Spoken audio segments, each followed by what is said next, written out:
There's been a lot of talk lately that the deal is finally being reached. And I'm here to tell you that we're not that close on a deal because Iran is not going to give up the uranium. Why? Because City of London can't afford that. And we all can kind of guess why at this point. And I think more and more it's truly looking like Trump wants this uranium not because they're going to enrich it anymore, because we could stop that. No, because I believe this could trace back to Uranium One, which is Obama and Clinton illegally selling uranium to the Russians, who then got it to Iran. Listen to how Trump just putting his foot down on this uranium stuff. Can they keep their highly enriched uranium? No, we get the highly enriched. We will get it. We don't need it. We don't want it. We'll probably destroy it after we get it, but we're not going to let them have it. Can they keep their highly... We will get it. We don't want it. We'll maybe destroy it. That's very interesting, just the way he says that. He's trying to make it sound like it's not that big a deal that we get it, but honestly, it is. We all know it is.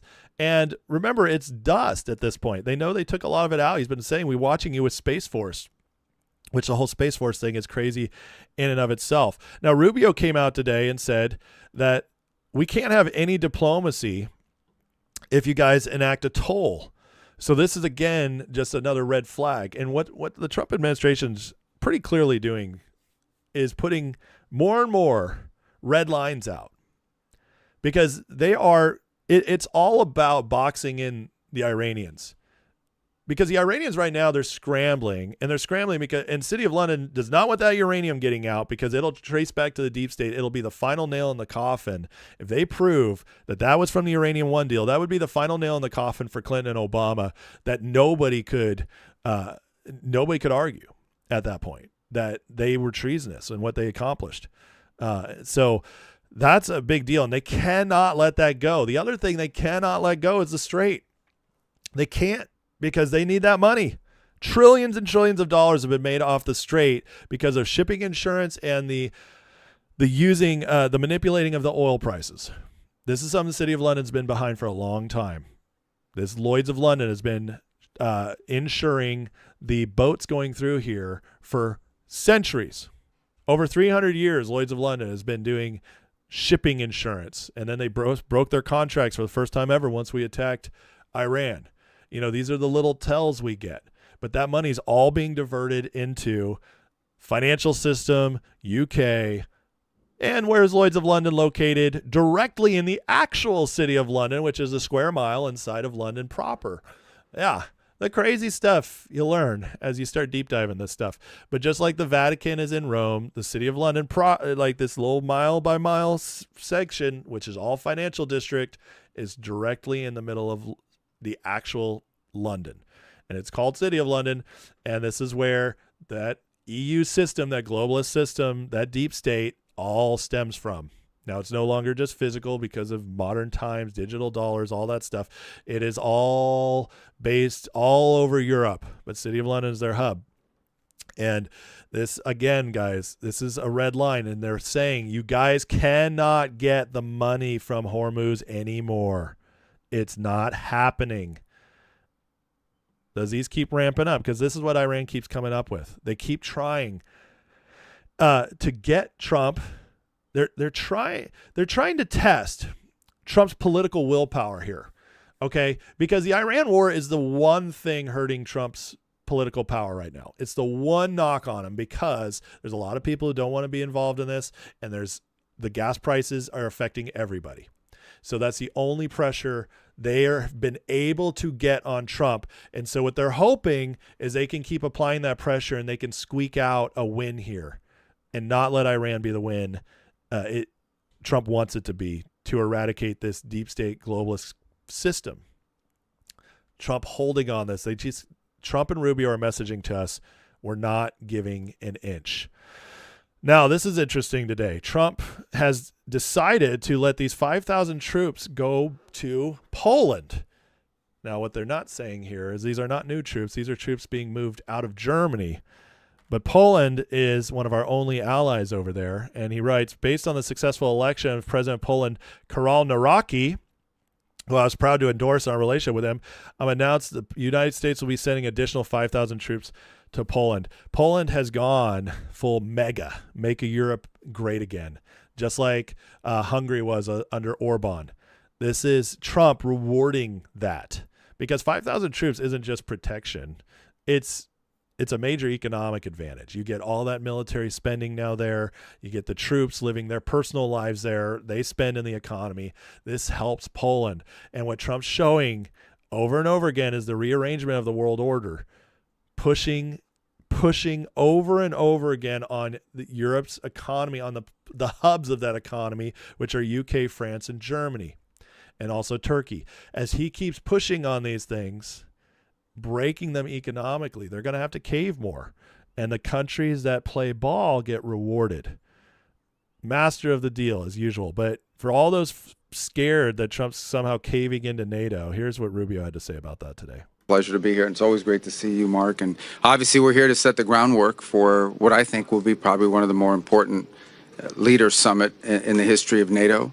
The president's views, frankly, disappointment at some of our NATO allies and their response to our operations in the Middle East are well documented. That will have to be addressed. That won't be solved or addressed today. That's something for the leaders level to discuss. In the meantime, there are other areas where we continue with cooperation. You saw the president's announcement last night with regards to Poland and deployment. That said, obviously the United States continues to have global commitments that it needs to meet in terms of our force deployment, and that constantly requires us to re-examine where we put troops. And this is not a punitive thing. It's just something that's ongoing, and it was pre-existing, all these recent Marco. reports and tensions and so forth. So that's a process that will continue, that I think in a very positive and productive way, and collaboration with our allies can reach decisions. But in the end, like any alliance, it has to be good for everyone who's involved. It has to be a clear understanding of what the expectations are. And so certainly we'll try to lay the groundwork for that. One of the areas where I think we definitely can cooperate on. There's a lot of political speak to tell NATO, guys, we're not playing games with you anymore. President's view is disappointment at some of our NATO allies and their response to the operations in the Middle East, to say the least. But honestly, I don't think Trump's actually disappointed. I think that's all just political speak that they have to say. The real truth is that Trump's delighted that he's exposing them all, and they're doing exactly what he planned them to do. Exactly. Do you actually think Trump expected them to join in on this Iran stuff? No. He knew. They've been fighting him this whole time, ever since the first term.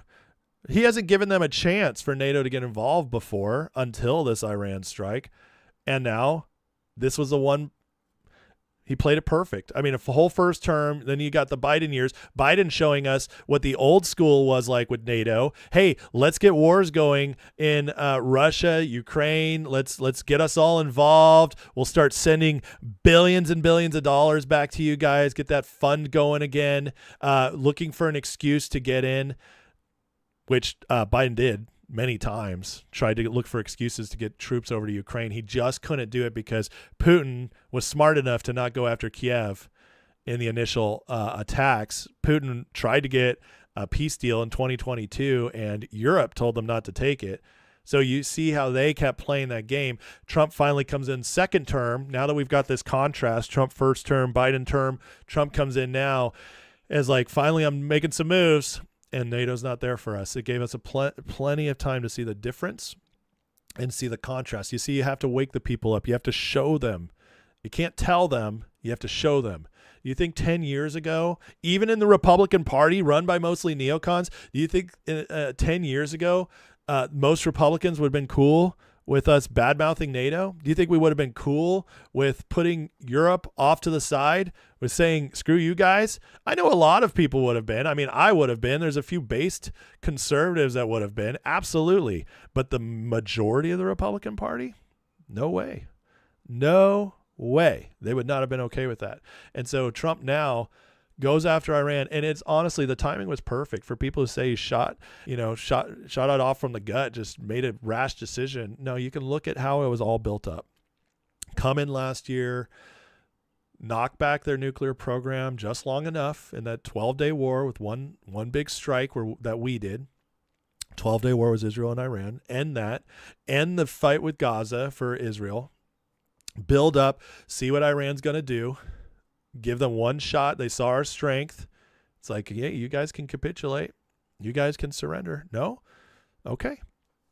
I'm going to rearrange the world order. As soon as 2026 hits, boom, Venezuela. Let's get Maduro out of there. Let's cut off China, Russia, City of London, deep state hold in Venezuela. And now we can open up that oil, get that to the markets. Now we have more leverage. And then boom, Iran. You can see how it all built up. And it was definitely, I mean, it all makes sense, especially seeing it through this ending the globalist, the Davos control narrative. Now, Trump is getting so much more done as well. Here's Secretary Mullen, our new head of DHS, went to Mexico. Is in Mexico right now. Why would you go to Mexico? Maybe because it's time to end the cartels over there. We're ending the threats to our borders. We're cutting out, the cartels have been used by the deep state to launder money, to traffic. The cartel money that it goes through is laundered through our stock market. It would blow your mind. Some people estimate it at $500 billion a year. This is the end of the cartels will be one of the greatest moments ever, and it'll completely change Mexico. And we can see the push is happening here. So while Trump keeps getting asked about Iran, all this focus is on there, while he's being asked about the midterms, while Republicans are throwing a tantrum, all this is happening in the background. We have the CIA right now in Cuba. We have Mullen in Mexico. Trump's completely rearranging the world order.